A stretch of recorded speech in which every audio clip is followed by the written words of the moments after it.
श्री नृसिंह संस्तुति।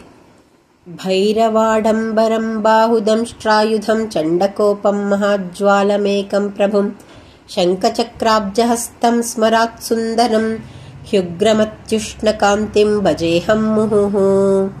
दिव्यसिंहं महाबाहुशौर्यन्वितं रक्तनेत्रं महादेवमाशाम्भरं रौद्रमव्यक्तरूपं च दैत्याम्बरं वीरमादित्यभासं भजेऽहं मुहुः। मन्दहासं महेन्द्रेन्द्रमादिस्तुतं हर्षदं श्मश्रुवन्तं स्थिरज्ञप्तिकं विश्वपालैर्विवन्द्यं वरेण्याग्रजं नाशिताशेषदुःखभजेऽहं मुहुः। सव्यजूटं सुरेशं वनेशायिनं घोरमर्कप्रतापं महाभद्रकं दुर्निरीक्ष्यं सहस्राक्षमुग्रप्रभं तेजसा संज्वलन्तं भजेऽहं मुहुः।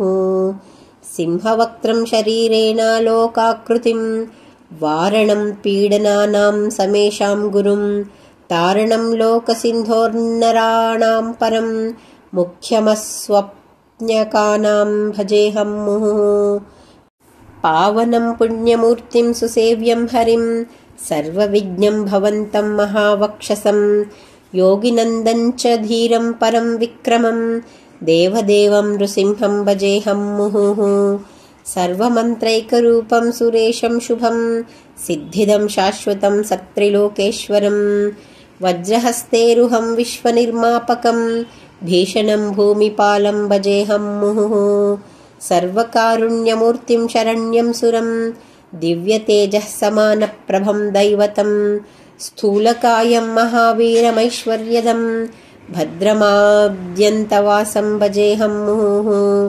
भक्तवात्सल्यपूर्णं च सङ्कर्षणं सर्वकामेश्वरं साधुचित्तस्थितं लोकपूज्यं स्थिरं चाच्युतं चोत्तमं मृत्युं विशालं भजेऽहं मुहुः। भक्तिपूर्णां कृपाकारणं संस्तुतिं नित्यमेकैकवारं पठन् सज्जनः सर्वदाप्नोति सिद्धिं नृसिंहात् कृपां दीर्घमायुष्यमारोग्यमप्युत्तमम् इति श्री नृसिंहसंस्तुतिः।